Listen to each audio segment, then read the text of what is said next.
इसके बाद क्या पदार्थ अपनी अवस्था को बदल सकते हैं? अब हमने पदार्थ की 3 अवस्थाएं पढ़ी, ठोस, द्रव और गैस।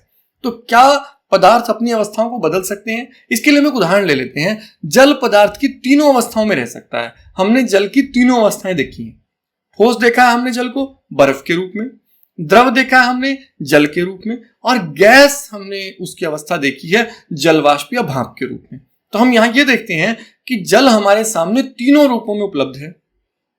इसका अर्थ ये हुआ कि पदार्थ अपनी अवस्था को बदल सकता है। हम बर्फ को गर्म करके जल बना सकते हैं, जल को और गर्म करें तो वाष्प बन जाएगी। तो अवस्था बदलने के दौरान पदार्थ के अंदर क्या होता है, यह हमें चर्चा करनी है कि अवस्था बदलने के दौरान पदार्थ के अंदर क्या होता है और अवस्था के परिवर्तन से पदार्थ के कणों पर क्या प्रभाव पड़ता है। अब हम ये पढ़ेंगे।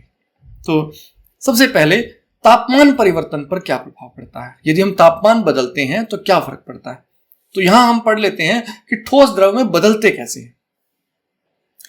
अगर हम तापमान में परिवर्तन लाएं तो ठोस के तापमान के बढ़ाने पर उसके कणों की गतिज ऊर्जा बढ़ जाती है, यानी कण ज्यादा तेजी से गति करने लगते हैं। गतिज ऊर्जा में वृद्धि होने के कारण कण अधिक तेजी से कंपन करने लगेंगे। ऊष्मा के द्वारा प्रदत्त की गई ऊर्जा कणों के बीच के आकर्षण बल को पार कर लेती है। जब गतिज ऊर्जा बहुत ज्यादा हो जाती है तो वो आकर्षण बल को तोड़ने लगती है और इस कारण कण अपने नियत स्थान को छोड़कर अधिक स्वतंत्र होकर गति करने लगते हैं।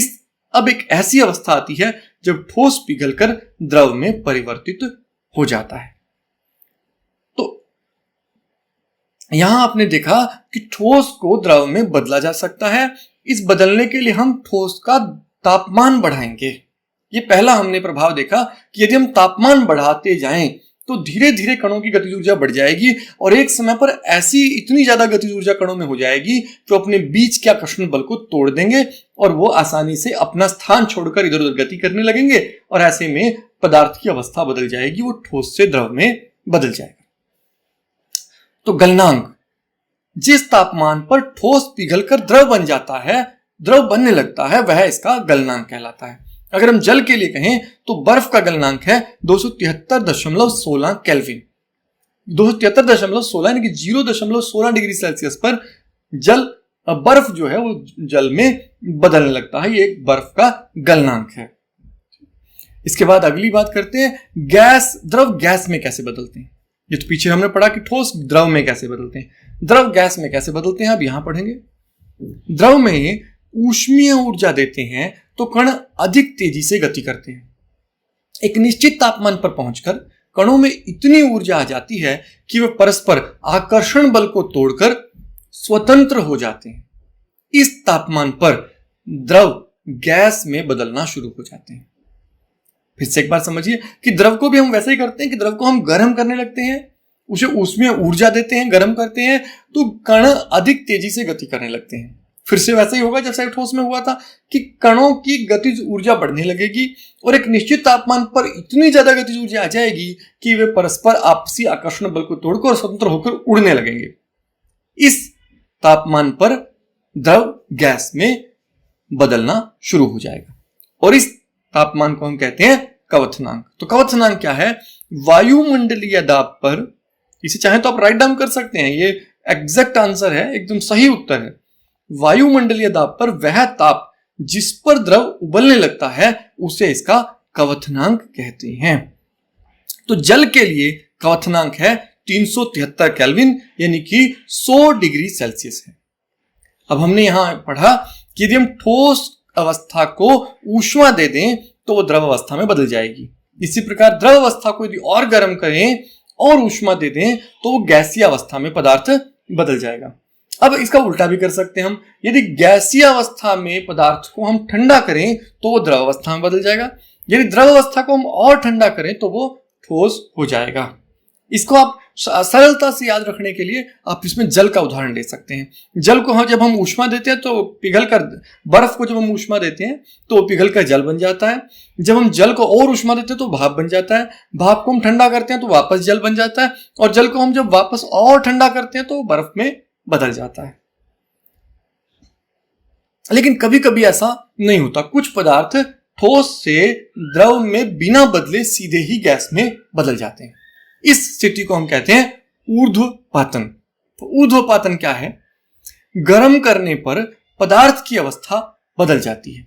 गर्म करने पर ठोस से द्रव और द्रव से गैस बनते हैं, लेकिन कुछ ऐसे पदार्थ हैं जो द्रव अवस्था में परिवर्तित हुए बिना ठोस अवस्था से सीधे गैस में और वापस ठोस में बदल जाते हैं।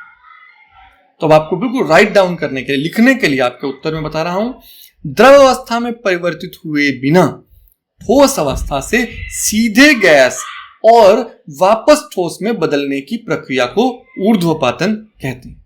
तो यहां हमने देखा कि यदि हम सामान्य प्रक्रिया में जाएं तो द्रव से गैस, गैस से ठोस, है ना, गैस, ठोस से द्रव, द्रव से गैस बनता है, गैस से वापस द्रव, द्रव से ठोस बनता है। लेकिन यदि ठोस से सीधा गैस या गैस से सीधा ठोस बने तो इस स्थिति को हम कहेंगे ऊर्ध्वपातन। अब ये तो था तापमान का प्रभाव। हमने देखा कि तापमान बढ़ने पर अवस्थाएं बदलती हैं, तापमान घटने पर भी अवस्थाएं बदलती हैं।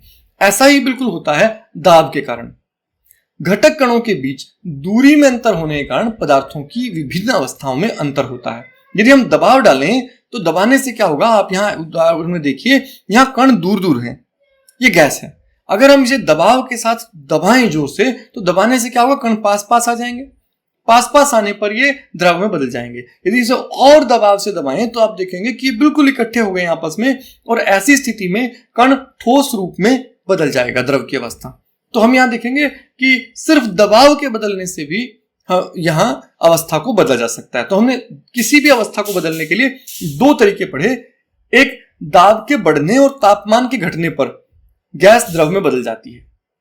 तो गैस को हम चाहे तो द्रव में बदल सकते हैं, चाहे तो हम ठोस में भी बदल सकते हैं। इसके लिए हमें दबाव तो बढ़ाना पड़ेगा और तापमान को घटाना पड़ेगा। तो आप समझ गए कि दाब से भी अवस्था परिवर्तन की जा सकती है।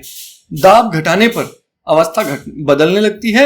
जैसे कि अगर हमें किसी गैस को अगर द्रव में बदलना है तो दबाव बढ़ाना होगा, लेकिन अगर द्रव को गैस में बदलना है तो हमें दबाव कम करना होगा। इसके बाद अगला हम विषय पढ़ रहे हैं वाष्पीकरण। वाष्पीकरण क्या है? अभी तक तो हमने पढ़ा क्वथनांक के बारे में, गर्म करते हैं तो वाष्प बन जाता है। लेकिन आपने एक घटना देखी होगी कि जल अपने आप भी कभी कभी वाष्प बन के उड़ जाता है। जैसे कि आप आंगन में अगर पानी डाल दे तो अपने आप ही वायु गैस बन के उड़ जाता है। तो इस स्थिति में ये क्या हो रहा है? ये स्थिति है वाष्पीकरण। वाष्पीकरण एक सतह की परिघटना है। सतह के कण पर्याप्त ऊर्जा ग्रहण करके उनके बीच के परस्पर आकर्षण बलों को तोड़ लेते हैं और द्रव को वाष्प अवस्था में परिवर्तित कर देते हैं। यहां परिवर्तित का वर्तनी ठीक नहीं है, तो परिवर्तित कर देते हैं।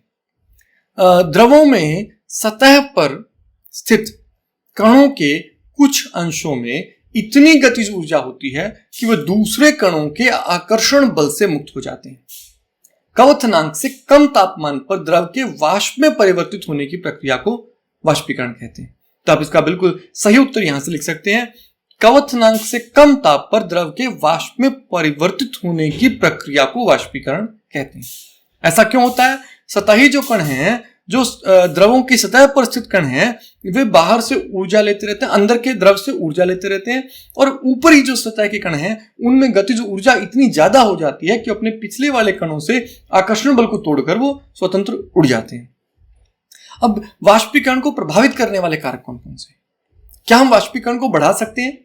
तो वाष्पीकरण को बढ़ाने के लिए हम निम्न तरीके अपना सकते हैं। सबसे पहले सतह का क्षेत्रफल बढ़ा सकते हैं। हम देखते हैं कि यदि हम कपड़ों को फैलाकर सुखाते हैं तो वह जल्दी सूख जाते हैं, कारण उनका जल वाष्पीकृत हो जाता है जल्दी। क्या किया हमने? जब हमने कपड़े को फैलाकर सुखा दिया तो उसमें उसका सतह क्षेत्र बढ़ गया है। इसी प्रकार से तापमान में वृद्धि करके भी हम कपड़ों को जल्दी सुखा सकते हैं। तो वाष्पीकरण की दर तापमान में वृद्धि करने पर बढ़ जाती है।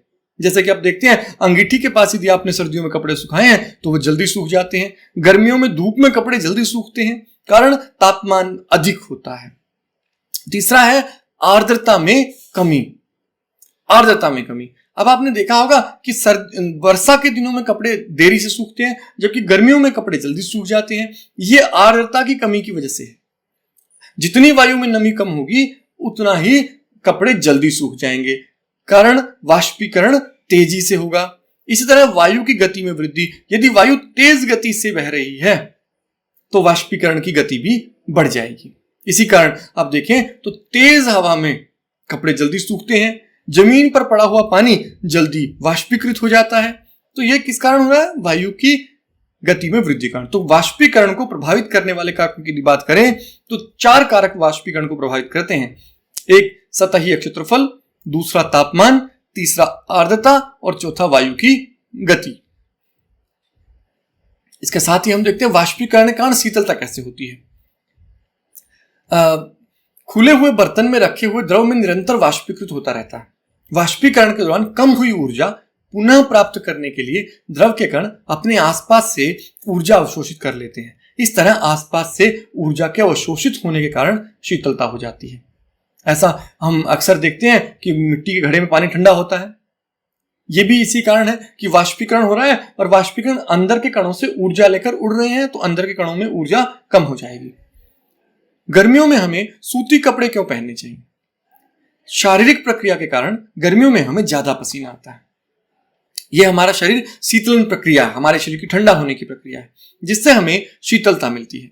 जैसा कि हम जानते हैं कि वाष्पीकरण के दौरान द्रव की सतह के कण हमारे शरीर या आसपास से ऊर्जा प्राप्त करके वाष्प में बदल जाते हैं।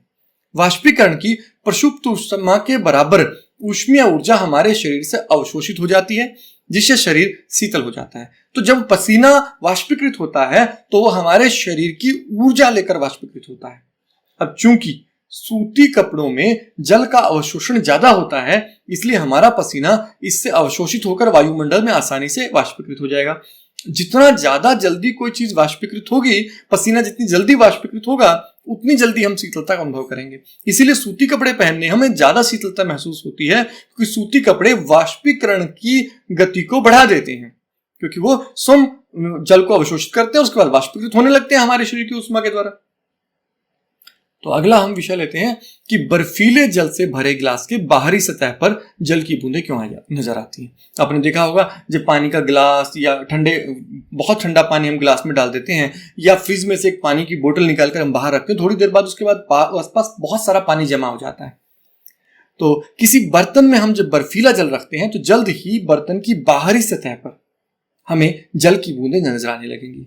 वायु में उपस्थित जलवाष्प की ऊर्जा ठंडे पानी के संपर्क में आकर कम हो जाती है और यह द्रव अवस्था में बदल जाती है। आपको ध्यान रखना होगा कि वायु में बहुत सारा जलवाष्प है। ये जलवाष्प जैसे ही गिलास को छुएगा, हमने पढ़ा कि तापमान में अंतर हो गया है, जलवाष्प का तापमान नीचे आ गया और जैसे उसका तापमान नीचे आएगा उसके कणों की गतिज ऊर्जा कम हो गई और अब वो द्रव से गैसीय अवस्था से द्रव अवस्था में आकर गिलास की सतह पर चिपक गया और धीरे धीरे हम वहां बड़ी बड़ी बूंदें बनती हुई देखेंगे। तो ये था आज का लेसन। हम जल्द ही आपको अगले लेसन के साथ मिलेंगे। तब तक आप इस चैनल को सब्सक्राइब कर लें ताकि भविष्य में आने वाली वीडियो आपको समय से प्राप्त होती रहे। धन्यवाद।